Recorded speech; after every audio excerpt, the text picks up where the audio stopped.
వరద ముంపు వల్ల నష్టపోయిన రైతులను ఆదుకుంటామని ఎంపీ దగ్గుపాటి పురంధేశ్వరి అన్నారు. తూర్పుగోదావరి జిల్లా దేవరపల్లి మండలం గౌరీపట్నం గోపాలపురం మండలంలో వరద ముంపునకు గురైన పంట పొలాలను స్థానిక ఎమ్మెల్యే మద్దిపాటి వెంకటరాజుతో కలిసి ఆమె పరిశీలించారు. రైతులతో మాట్లాడి వరద నష్ట వివరాలు అడిగి తెలుసుకున్నారు.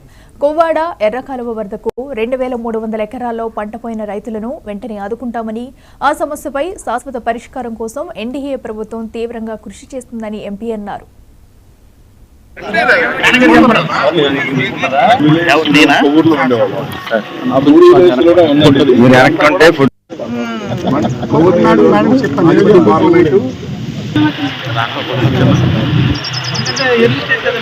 ఇబ్బంది ఏమైంది ఇంకోటి.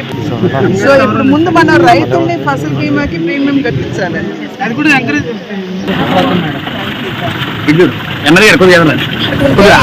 తెచ్చుకోవటం, లేదంటే కేంద్రం నుండి ఏ విధంగా తీసుకురావాలి అనేటువంటి విషయం మీద దృష్టి కేంద్రీకరించి నా సంపూర్ణమైనటువంటి సహకారాన్ని అందిస్తాను అని చెప్పి వారికి తెలియజేయడం జరిగింది. అదేవిధంగా శాశ్వత పరిష్కారం, ఇందాక ఒక రైతు సోదరుడు కొంచెం బాధతోటి ఇప్పటికిప్పుడు మీరు తాత్కాలిక ఉపశమనం కాదు, మాకు శాశ్వత పరిష్కారం ఏమిటి అని చెప్పి వారు వేసినటువంటి ప్రశ్న. కనుక శాశ్వత పరిష్కారం అంటే తాడిపూడి, అదేవిధంగా కొవ్వాడ కాలువ మీద కూడా ఇప్పుడు కొవ్వాడ చూసినట్లయితే పక్కన అసలు బండలు లేవు.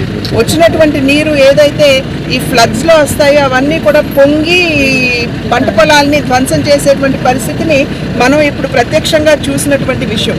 కనుక ఇటువంటి అంశాలన్నిటి మీద కూడా దృష్టి పెట్టి ఒక శాశ్వతమైనటువంటి పరిష్కారం, బండ్లు ఎక్కడ కట్టాలి, ఒకవేళ ఈ నీరు కనుక ఇప్పుడైతే ప్రస్తుతం తీసుకెళ్లి తాటిపూడిలో కలుపుతున్నారు, దాన్ని గోదావరిలో కలపాలా, తాటిపూడిలో కలపాలా, లేకపోతే ఆ వెనక్కి తన్నేటువంటి నీరుని మనం ఏమైనా ఒడిసిపెట్టుకునేటువంటి అవకాశం ఉంటుందా, ఇవన్నీ అంశాలను వీటన్నిటి మీద కూడా దృష్టి పెడుతూ ఒక శాశ్వతమైనటువంటి ఒక డిపిఆర్ని ఇటు కొవ్వాడ కాలువ కావచ్చు, తాటిపూడికి కూడా కావచ్చు, వాటిని ఎమ్మెల్యే గారిని అభ్యర్థించాను.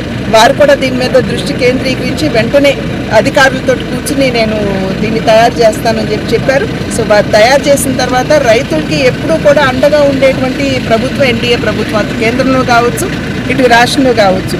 కేంద్రంలో కూడా నరేంద్ర మోడీ గారు అనేక పథకాలు రైతుల యొక్క ఆదాయం ఏదైతే ఉందో దాన్ని రెట్టింపు చేయాలి అనేటువంటి ఆలోచనతోటి ఫసల్ బీమా యోజన, కిసాన్ సమ్మాన్ నిధి వంటి అనేక కార్యక్రమాలతోటి వారి ముందుకు రావడం జరిగింది.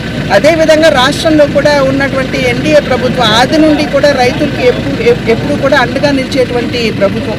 మరి చంద్రబాబు నాయుడు గారు వారి పరిపాలనా సమయంలో కూడా ఏ విధంగా రైతులకు అండగా నిలిచారో అందరికీ తెలిసినటువంటి విషయం. కనుక ఈ రెండు ప్రభుత్వాలు పైన ఎన్డీఏ కింద ఎన్డీఏ ఉన్నటువంటి సందర్భంలో ఖచ్చితంగా మా వంతు కృషి మేము చేస్తూ, మా శక్తి వంచన లేకుండా కృషి చేస్తూ శాశ్వత ఉంటే ఇక్కడే మనం తెచ్చుకోవటం, లేదంటే కేంద్రం నుండి ఏ విధంగా తీసుకురావాలి అనేటువంటి విషయం మీద దృష్టి కేంద్రీకరించి నా సంపూర్ణమైనటువంటి సహకారాన్ని అందిస్తాను అని చెప్పి వారికి తెలియజేయడం జరిగింది. అదేవిధంగా శాశ్వత పరిష్కారం, ఇందాక ఒక రైతు సోదరుడు కొంచెం బాధతోటి ఇప్పటికిప్పుడు మీరు తాత్కాలిక ఉపశమనం కాదు, మాకు శాశ్వత పరిష్కారం ఏమిటి అని చెప్పి వారు వేసినటువంటి ప్రశ్న. కనుక శాశ్వత పరిష్కారం అంటే తాడిపూడి, అదేవిధంగా కొవ్వాడ కాలువ మీద కూడా ఇప్పుడు కొవ్వాడ చూసినట్లయితే పక్కన అసలు బండలు లేవు. వచ్చినటువంటి నీరు ఏదైతే ఈ ఫ్లడ్స్లో వస్తాయో అవన్నీ కూడా పొంగి పంట పొలాల్ని ధ్వంసం చేసేటువంటి పరిస్థితిని మనం ఇప్పుడు ప్రత్యక్షంగా చూసినటువంటి విషయం. కనుక ఇటువంటి అంశాలన్నిటి మీద కూడా దృష్టి పెట్టి ఒక శాశ్వతమైనటువంటి పరిష్కారం, బండ్లు ఎక్కడ కట్టాలి, ఒకవేళ ఈ నీరు కనుక ఇప్పుడైతే ప్రస్తుతం తీసుకెళ్లి తాటిపూడిలో కలుపుతున్నారు, దాన్ని